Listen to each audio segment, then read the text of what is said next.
Well, hello, everyone, and welcome to Pro Wrestling Inside and Out. We have that show coming on Friday, October 8th. I would actually have played our actual opening, but it has disappeared on our server. I don't know where it's at, but it is gone. Let's go ahead and start this and get this going. The War over Knoxville.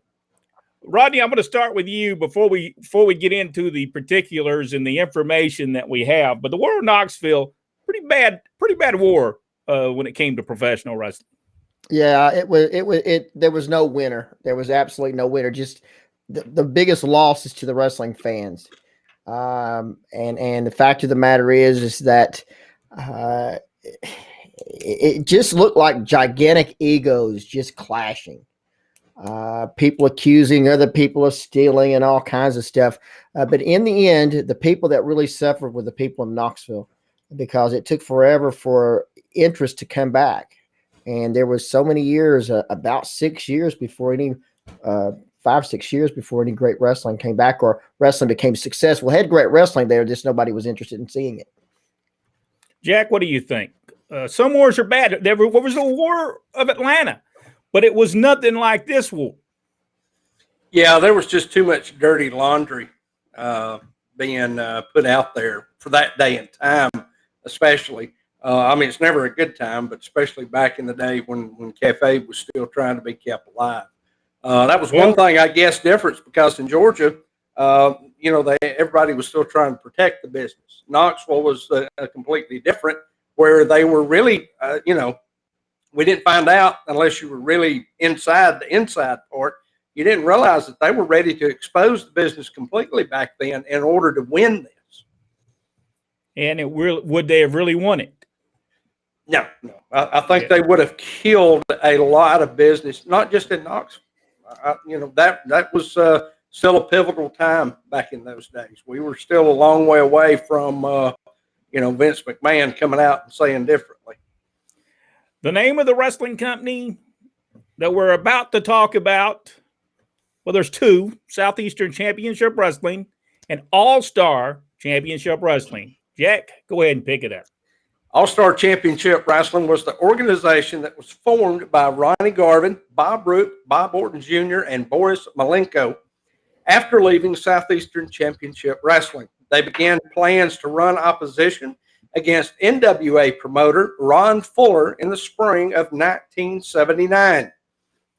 A major source of friction was the creative differences and backstage politics involving the promoter's brother, Robert Fuller, who was involved with Southeastern's office at the time. It was also suspected that Ron Fuller was stealing money from the talent. The incident, which finally triggered the split, occurred when Bob Roop and Ron Wright allegedly caught the ticket seller stealing money from the gate at a Southeastern house show. After confronting Fuller, Roop was convinced that they had been acting under the promoter's orders. Bob Roop commented on an interview. I went to see Ron Fuller. I told him what was happening, suspecting that he was not only aware of it, but likely the one ordering it done. My suspicions were justified by his response to my charge of the double ticket selling. He told me he couldn't believe his ticket people would or could do that, and just registered total shock and disbelief, in effect denying that it was happening.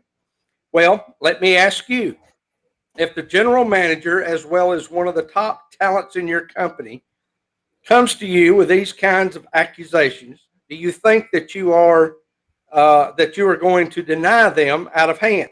No, you're going to tell him that you are going to be looking into that accusation, thank him for letting you know about it, and that you would get to the bottom of it, etc. Then he denied that it could be happening and clearly planned on continuing to do the same thing, and that made him my enemy. He was stealing from me every night, taking money that I had given blood, sweat, and tears to earn. He wasn't satisfied that we were doing great business and earning him a fortune. He had to steal off the top of it. Then he would lie to my face and deny what I presented to him as known factual evidence to me, and that to me was a personal insult, and I lost whatever small affection or respect I might have felt for him.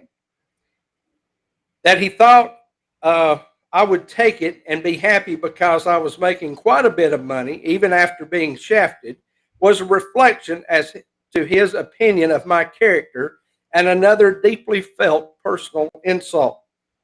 That he would let us run the entire show, give us carte blanche to do what we wished with his territory, and then give us the old shaftola. He clearly thought we were all stooges who would just put up with that kind of an insult. You know, he was wrong. Here's the thing. I'm not for sure, and I could be wrong about this, but was Robert Fuller not booking Memphis Wrestling at the time? Yes. Yeah, so he was not there at the time. So this story where it says that Robert Fuller was there, I don't believe Robert Fuller was there. Now he may have came in and out of there. I'm not saying that he didn't come in and out of there, but I'm not for sure he was there at the time. I think he was in Memphis. All right, Rod. Okay, well, anyway, Mr. Roop, I find his story to be lacking in that if you find someone is screwing you on your payoff, you don't just say, I'm going to steal your territory. You get up and walk out. You don't just keep doing it. What a load of, anyway, we'll not repeat our Memphis reaction. We'll continue and we'll do it as professionally as possible. A friend of Roop, which I doubt there's many of those, from the NWA Florida territory, Dick Slater was staying at his home while recovering from an accidental gunshot wound, which you would think I wouldn't want him in my house with an accidental gunshot wound.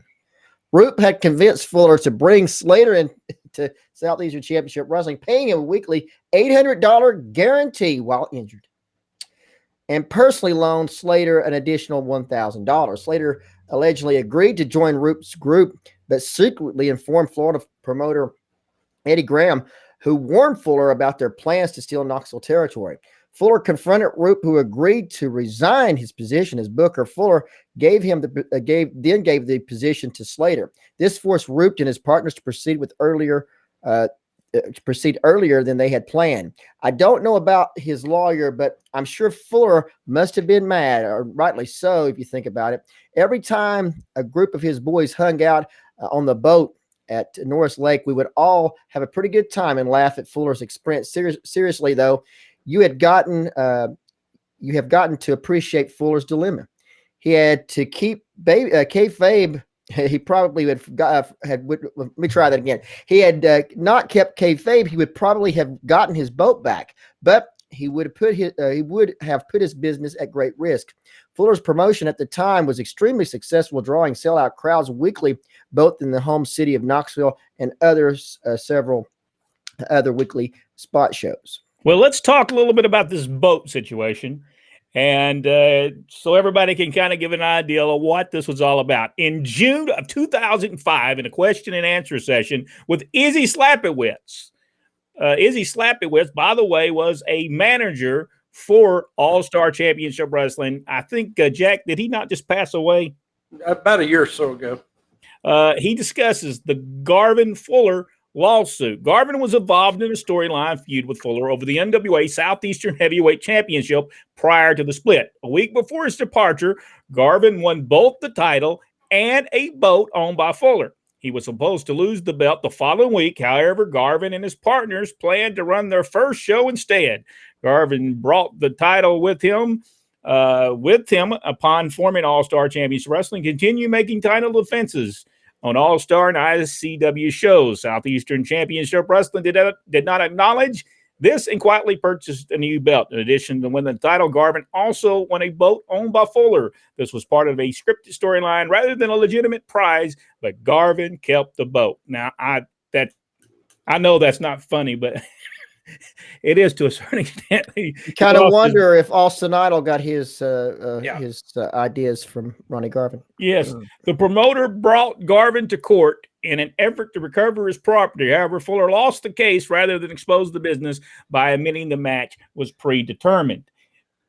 Its television show, All-Star Championship Wrestling, aired on WTVK Channel 26 in Knoxville and syndicated to WKPT Channel 19 in Kingsport, Tennessee, WKYH in Hazard, Kentucky.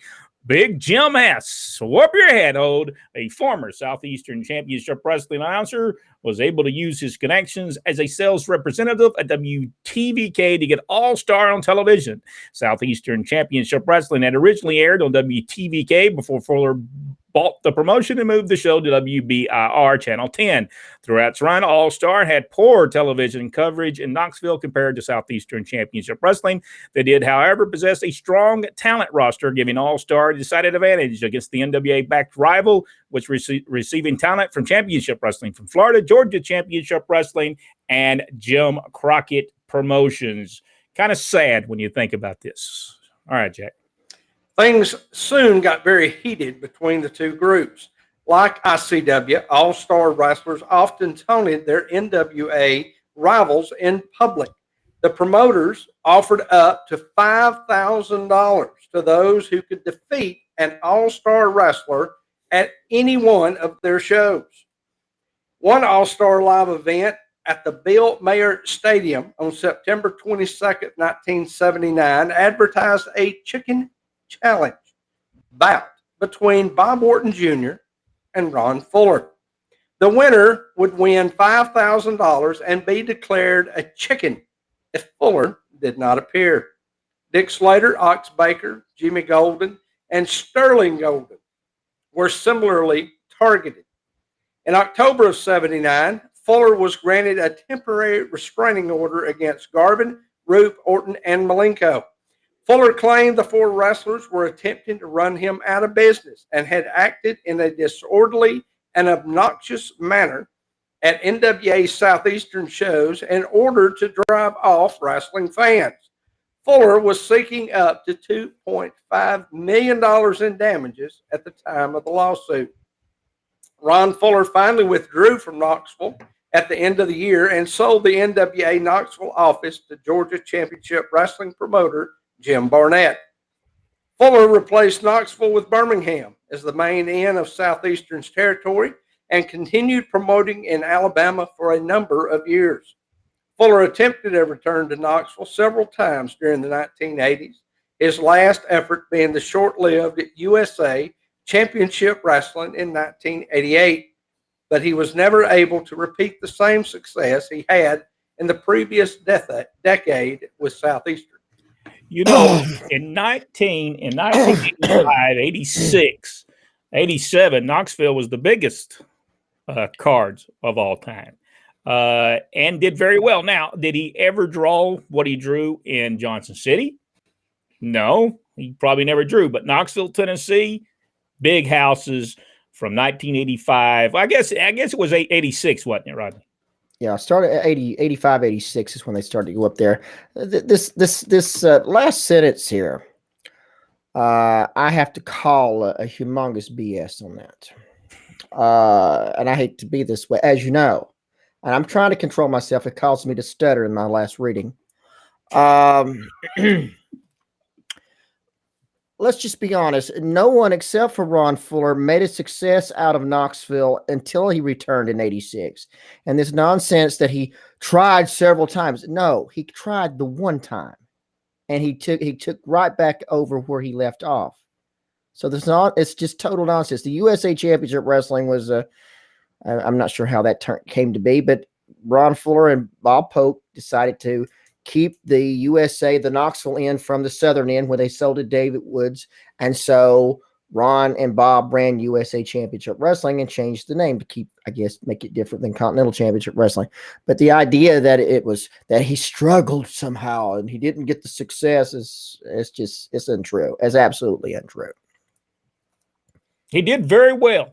1985, 86, 87. USA Championship Wrestling, not so much. There's a lot of reasons for that. We've talked about it on another program. But Rodney, go ahead and pick it up. I will try to contain myself as I read the rest of this. All-Star Championship Wrestling was primarily based in Knoxville and ran shows in East Tennessee and parts of Kentucky and West Virginia. It competed for many of the same towns that Southeastern Championship Wrestling ran in the NWA Knoxville territory. All-Star held weekly shows and regularly sold out the WNOX auditorium. I guess that's what it was called. The promotion was forced to find another home, however, due to property damage caused by rioting fans on March the 15th, 1980. All-Star also held outdoor shows at Evans Collins Fields. Other promotions in the area included NWA Mid-America wrestling promoter Nick Goulas, who controlled Chattanooga and Knoxville, Tennessee, Jerry Jarrett's Continental Wrestling Association in Memphis. After the end of the war with Fuller, the owners left Knoxville and relocated to Lexington. I know I'm talking about the All-Star crew left for Lexington. Unlike typical outlaw promotions, All-Star Championship Wrestling were able to feature mainstream talent.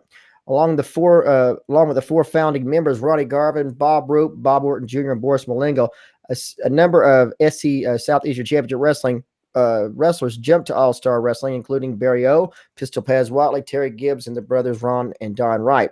Ron Wright, then color commentator for Southeastern Championship Wrestling, left Fuller to join All-Star and became an important figure behind the scenes. The main heel stable was the Slapowitz Syndicate. The syndicate, led by manager Izzy Slapowitz, included various times Malenko, Orton, Barry O, Randy Savage, Rip Rogers, Tony Peters.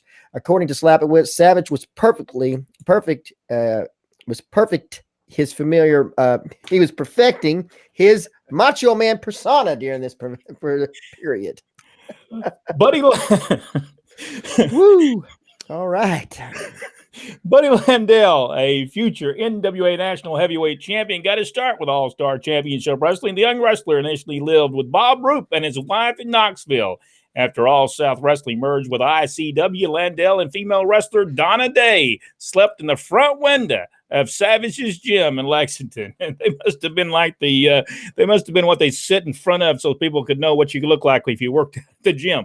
All-Star's limited exposure on television, however, was blamed for keeping other younger wrestlers from being noticed by the bigger promotions. Association with the International Championship Wrestling. Soon after declaring war on Fuller, All-Star found an alley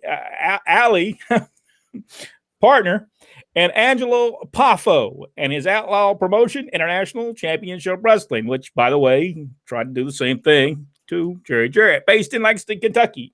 Poffo had been feuding with the NWA promoter Jerry Jarrett in the Continental Wrestling Association of Memphis and was looking to gain a foothold in Tennessee. The two groups shared talent and co-promoted shows in the Knoxville area. One of those shows, Battle Against Muscular, I can't even say that word, was held at the Chiawi Park Amphitheater on August 8th, 1980. Half of the money raised at the event was donated to the MDA. They also calibrated on a weekly television series, International All-Star Wrestling, which gave All-Star significant television exposure in Kentucky. Poffo's sons, Lanny Poffo and Randy Savage, were regularly featured on All-Star shows, with Savage defending the ICW Heavyweight Champion. I think that might have been a World Heavyweight Championship against Knoxville challengers. Many former All-Star wrestlers later joined the Poffos after the promotion ceased operations in Knoxville. Ronnie Garvin, Bob Roop, Bob Orton Jr. became minority owners after the merger with ICW. All-Star had achieved a rare win over an NWA-affiliated promotion. However, as the promotional war burned out many wrestling fans and effectively killed the Knoxville territory, Jim Cornette believed negative press coverage during the period was largely responsible. It would be 5 years before it became profitable to run pro wrestling in the city again. Other promotions unsuccessfully attempted to take over the region during the period, including and most notably Georgia Championship Wrestling with Jim Crockett Promotions. All Stars struggled in the months following Fuller's departure and eventually merged with ICW in May of 1980. Ronnie Garvin, Bob Roop, Bob Orton Jr. became the minority owners after the All-Star merger. Boris Malenko opted to leave Knoxville and established his own outlaw group, Sun Belt Wrestling, in Jacksonville, Florida in early 1981. The Poffos continued their war against NWA promoter Jerry Jarrett and Continental Wrestling Association in Memphis, which did not end until ICW closed in 1984. You know, when you do commentary on this and you read the story, unfortunately, did the little ticket thing go on in professional wrestling? Yes. It happened many times, many different territories, many different places. Did that happen? Yes. Did it give you did that give you the opportunity to go run against someone? If this whole thing did not help anyone, it certainly didn't help Bob Roop and them. Why didn't they leave and go somewhere else and start a territory maybe nobody else was running? But they wanted to run against it and eventually killed it for both people. And killed it for Georgia Championship Wrestling. We were there. Bad crowds in Georgia during that time. And then I think after that, actually Blackjack Mulligan, Ric Flair, actually bought into the territory. That didn't do well, so Jim Crockett took it over. It just did bad business altogether. And I think the Poffos I think when it comes down to it, they're the ones that wanted to make all the money, and they wanted to be the ones that made the money. I don't say anything bad about Ron Fuller in this instance because I think they just wanted a territory. They wanted to be a owner of a territory. And that's the only way they figured they could do it. Rodney? Well, like I said earlier, if somebody was messing you around, you just leave. We just leave. This was something that they thought they could achieve. All right. That was an excuse. They were going to do it regardless. It didn't make any difference. They were going to do it. And this idea of Ron Wright was just a person just tagged along and jumped over after a while. That's incorrect. He was right along with them right in the beginning. So and was blackballed and rightfully so. Every one of them that was in it should have been. And I'm not sure why in the world anybody would give him another chance, especially Bob Roop, who's about as exciting as watching Kevin Sullivan. So I mean, it just amazed me that they actually thought that they could. To me, Kevin Sullivan's a whole lot more exciting than Bob Roop. Well, it just depends on when you're watching it. I can remember seeing Bob Roop do commentary in Chattanooga, and this is how he do it. Well, you know that Pez Watley, he's really one great wrestler there. As you see, he took the man over. Just a great move he just made on the guy. And I can't believe I went to sleep during it. I can't believe Watts would allow him to do commentary on his show. Now, he was so bad there. That was Jack, what do you think? What's your take on all the bull crap we just read? Well, I think Roop and the other guys were looking for a reason to try to get a territory that was making money. We're not on here touting that Ron Fuller was an angel. But I don't think what he was accused of is what happened. Just from my dealings with him, I mean, Ron's straightforward about stuff. You know, whether you like what he has to say or not, I've never known of him to be anything other than straight up. So, and Bob Roop's reputation inside the industry speaks for itself. So, not a lot to add there. I will add this though, as a tag to the end there. When Malenko left, what we gathered all this information from several sources, but when Malenko left, he didn't start Sunbelt. Louis Tilley and Don Curtis were both the owners of Sunbelt. Malenko was the front man for the company. He was the face. I'm not sure. They ran for a little while. They had TV. But they had Don had a falling out with Eddie Graham over his percentages of the Jacksonville office, which is he was co-promoter of, and so he cut. Obviously, people want all the money, so it is what it is. But anyway, that's just a little footnote to what we just talked about. Basically comes down to if you're making $1,000 a week, you want to make $2,000, and sure. That's what it comes down to. Well, even in there, Roop talked about that they were making great money. Yeah. So if you were making great money, why are you wanting to rock the boat? Unless you're wanting all the money.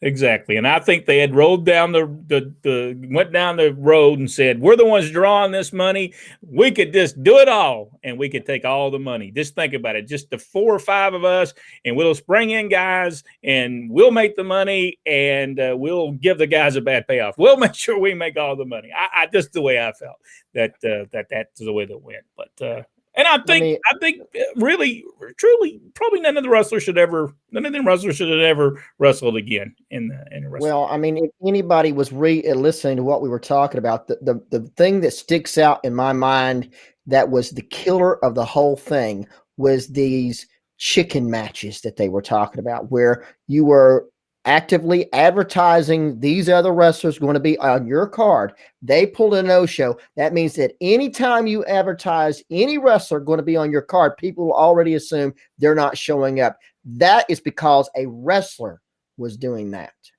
Yeah. A wrestler, not a promoter. A wrestler was doing that. Yeah. Never let wrestlers run your company, by the way.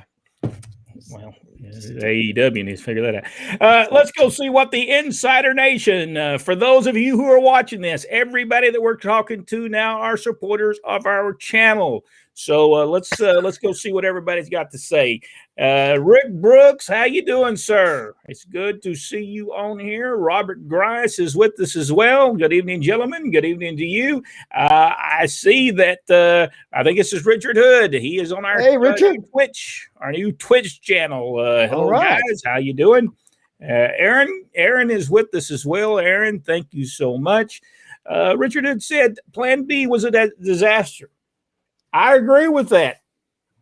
And you know what? If that would have surfaced, let me ask y'all this question. If that would have surfaced at that time, it would have killed the wrestling business for one thing.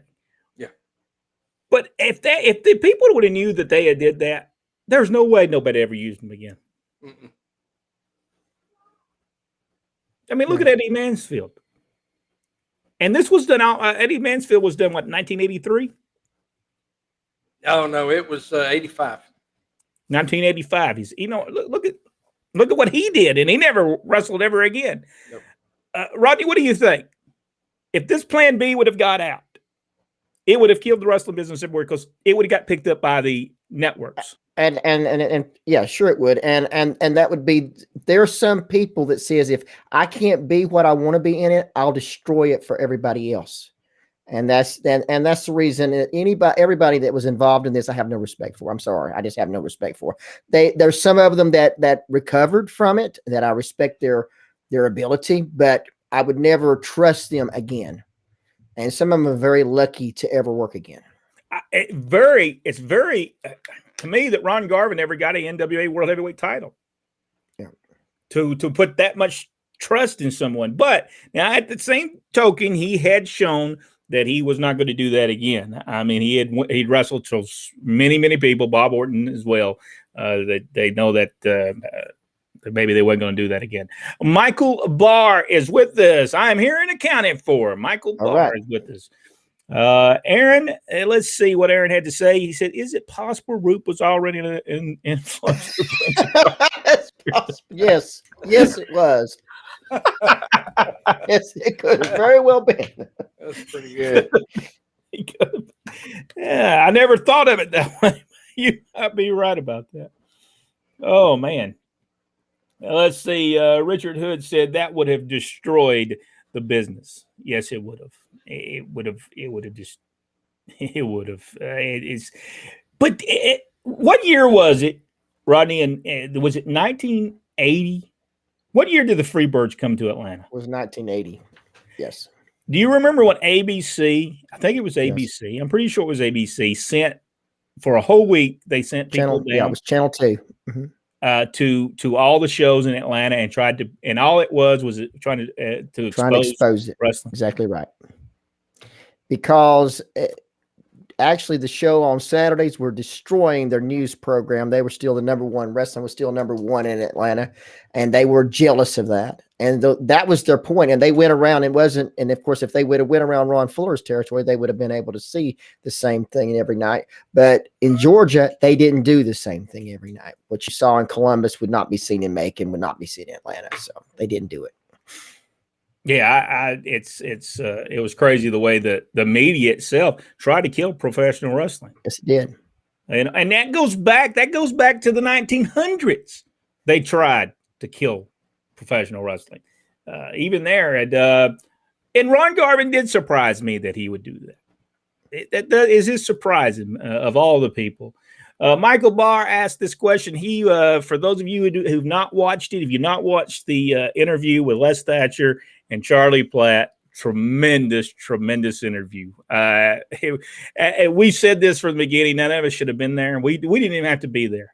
I was just there. I was window dressing at the end of it. Jack came in at the end and gave them their senior citizen discount for the buffet. But it was a tremendous interview. If you've not seen it, go watch it on our YouTube channel. Brent, the purpose for asking for Les for an autograph photo is that I collect pro wrestling photos, and I want to remember. And I'll make sure that to send that over to you, so you can get with Les through his. Dan Lang said, "Sorry, I'm late, guys, but your YouTube links didn't work, and I had to create a Twitch account." Uh-oh. Well, it should be on right now. See, that's the reason I gave 2 ways to get on, just in case. The Twitch is easier to get on, by the way, than it is YouTube. I don't know what's going on with the YouTube Insider Nation. We don't have that problem with anything else, but that one we have a problem with. The tape went to Jim Barnett.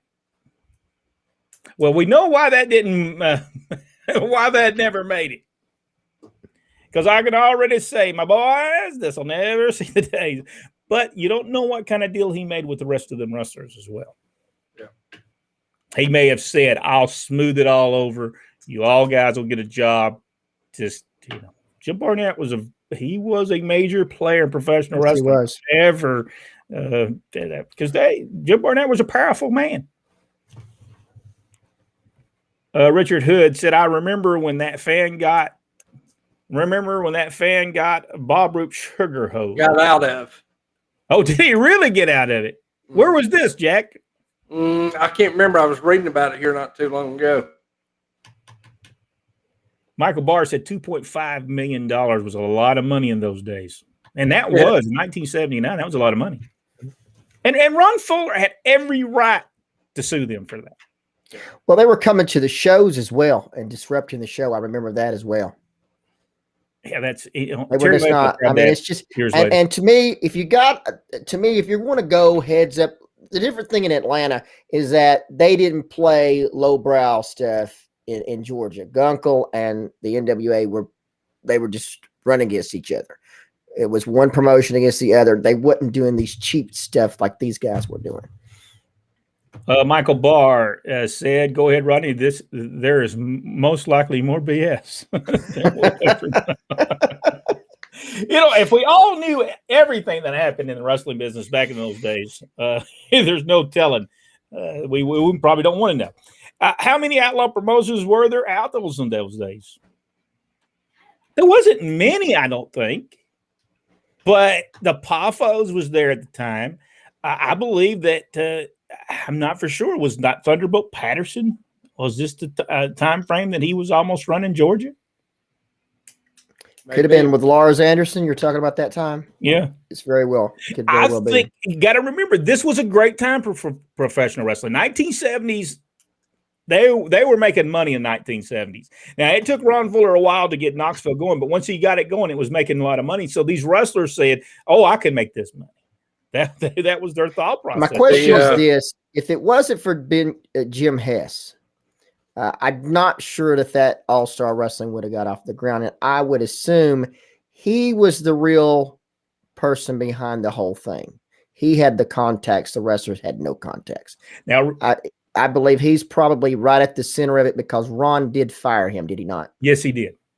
Yes, and was not the story that Ron told himself on his studcast. I don't know if it was very nice. I don't know that they left friends. By the way, I don't think so. I never finished listening to the stories, but I don't think they left as friends. So, and that's that to me. That's the one that really started it all. Especially by the way, when you're running professional wrestling, make sure you're very nice to everyone because you never know when the person that you're being mean to is going to be the person you're working for. Or something. Could happen. Yep, you're exactly right.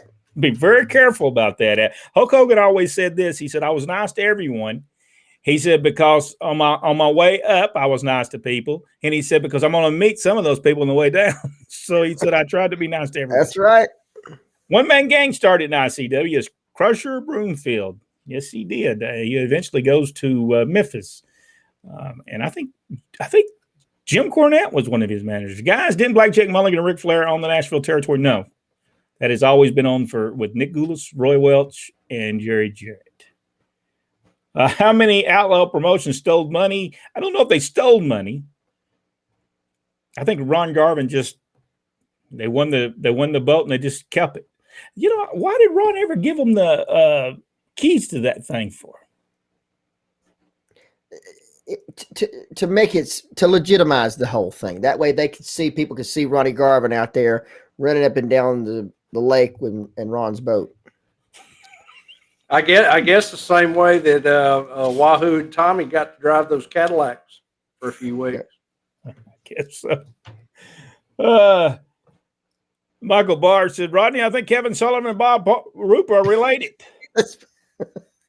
I'm not sure. The devil's favorite sons. I will tell you, if you watch the Sullivan actually was there the year before. Yes, he was.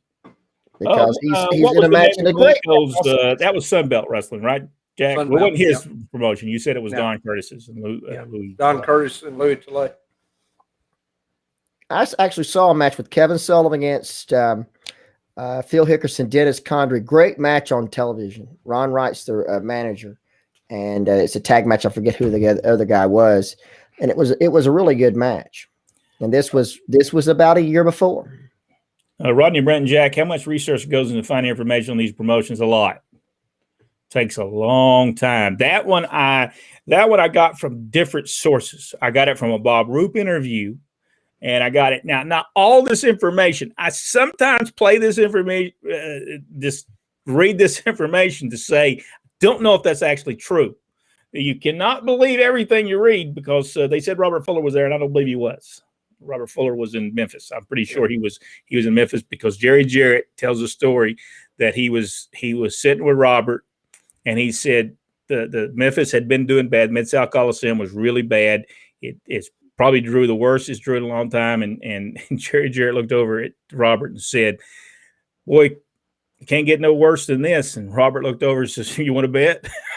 So that was the end of Robert Fuller's booking in Memphis. But at the same time, he took all his talent and went back to Knoxville because they needed people to take the people's spot. And so Mongolian Stomper and Gorgeous George Jr. and a bunch of those leave and come back to Memphis. It sounds like Roop and Crockett would have made a dream announce team.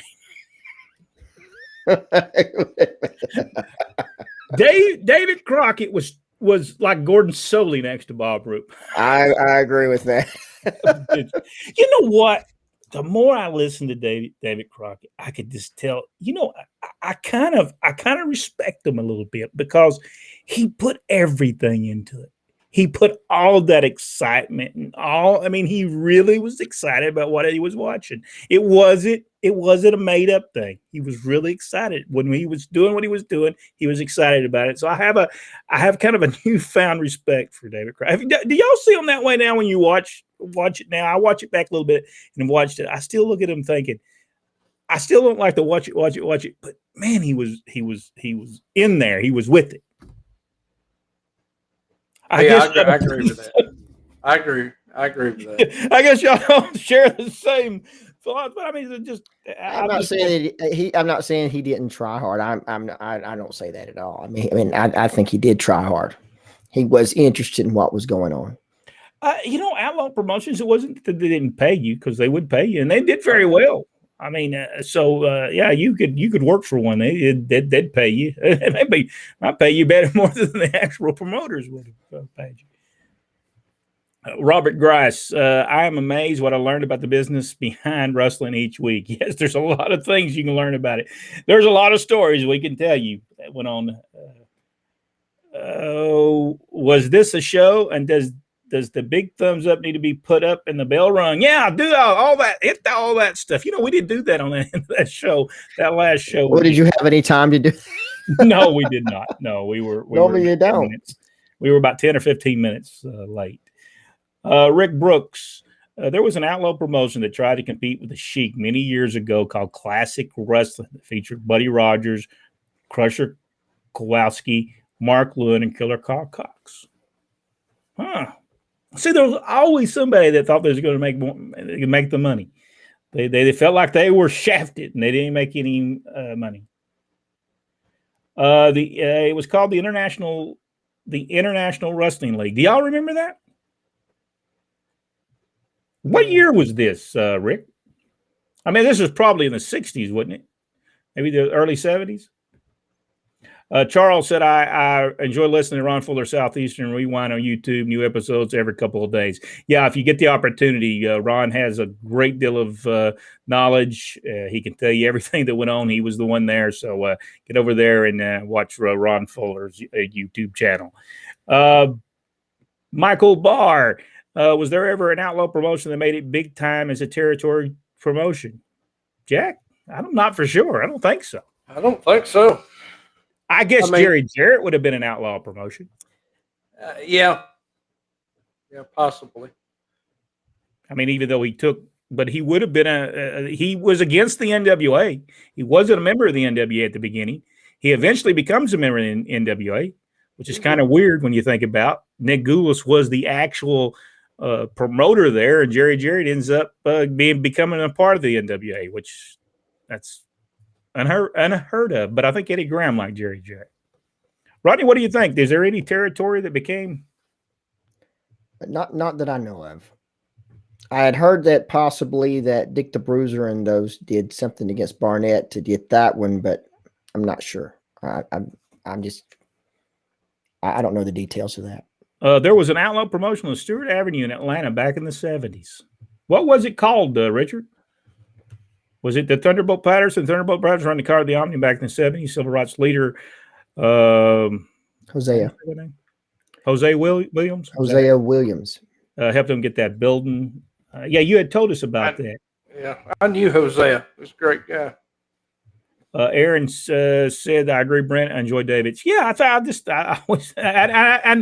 I didn't see it until I watched it a little different. I watched it a little different in the way he did. He always loved it. You could tell he loved what he was doing. It was the 70s. It was promoted by Lars Anderson. Yes. And somehow that with T-shirts. That was 75 through 77, somewhere in that time period, because I was still in high school.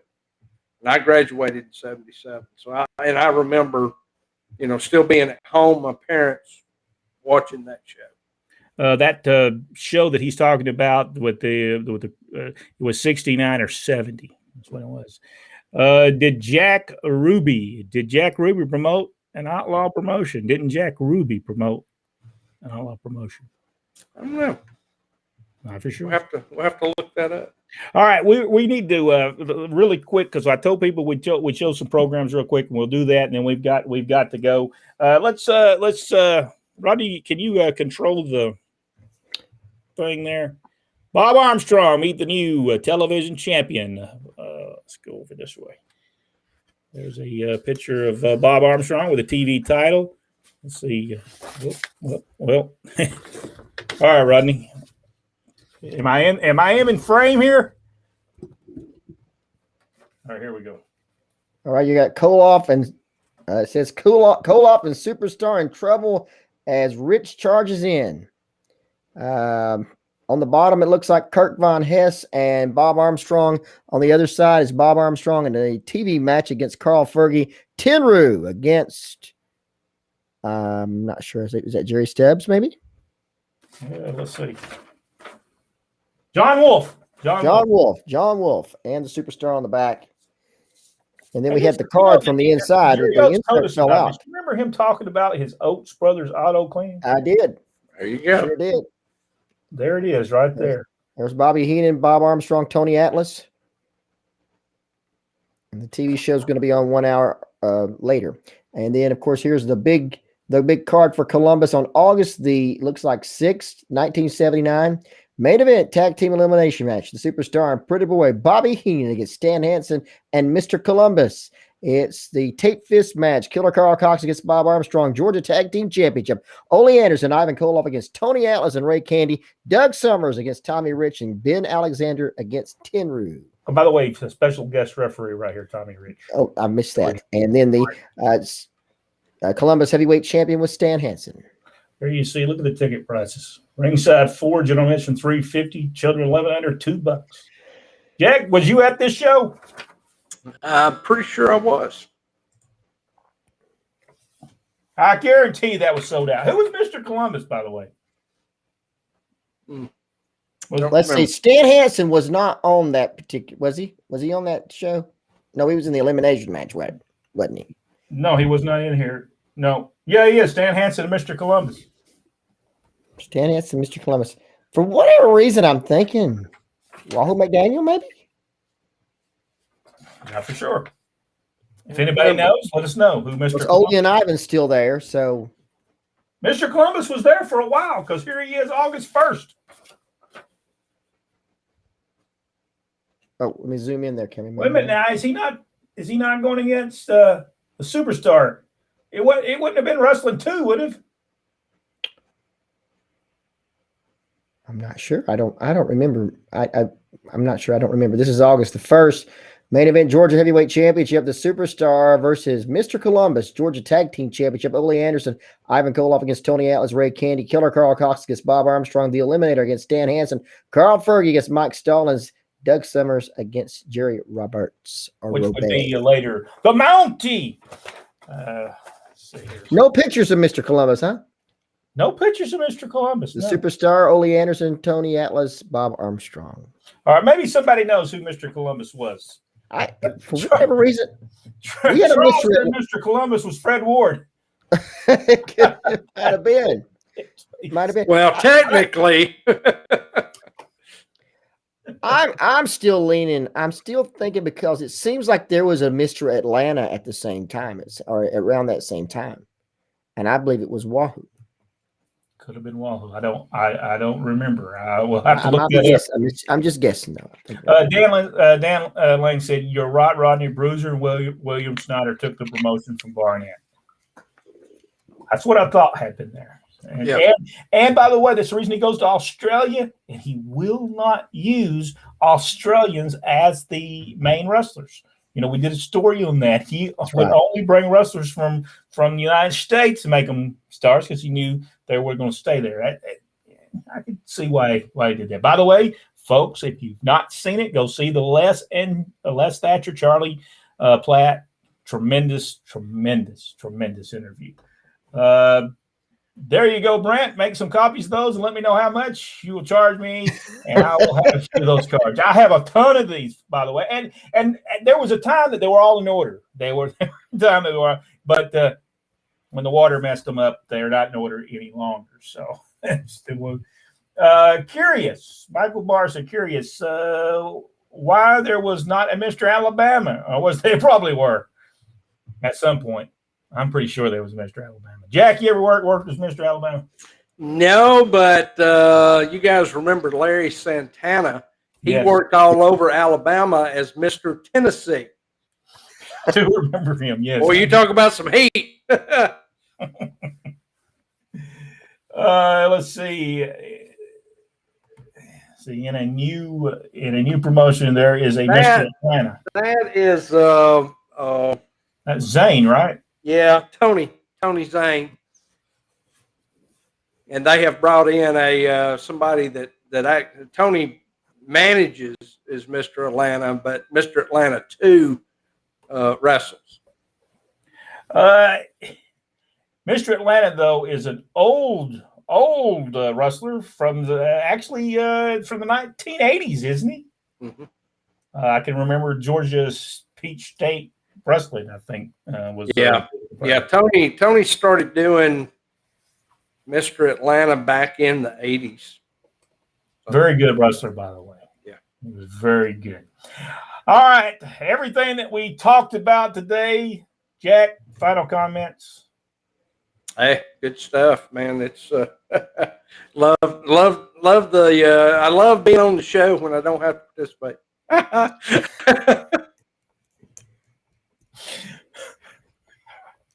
Rudden? We just can't wait to the next interview with Bob Roop. Well, I'm not one to conduct that interview, but we could and finally get down to the nitty gritty. And if he wouldn't just turn off when we did that. Thank you guys so much. Thank everybody for supporting us. We certainly do appreciate it. We're trying something new now, and hopefully we really get into some deep conversation right here on Pro Wrestling Inside and Out. If you enjoyed this video, give us the big thumbs up, subscribe to the page, go one step further, hit that notification bell. I know Jack missed that earlier. And watch Charlie's and Les's interview right here. I was sitting here with a hammer all night.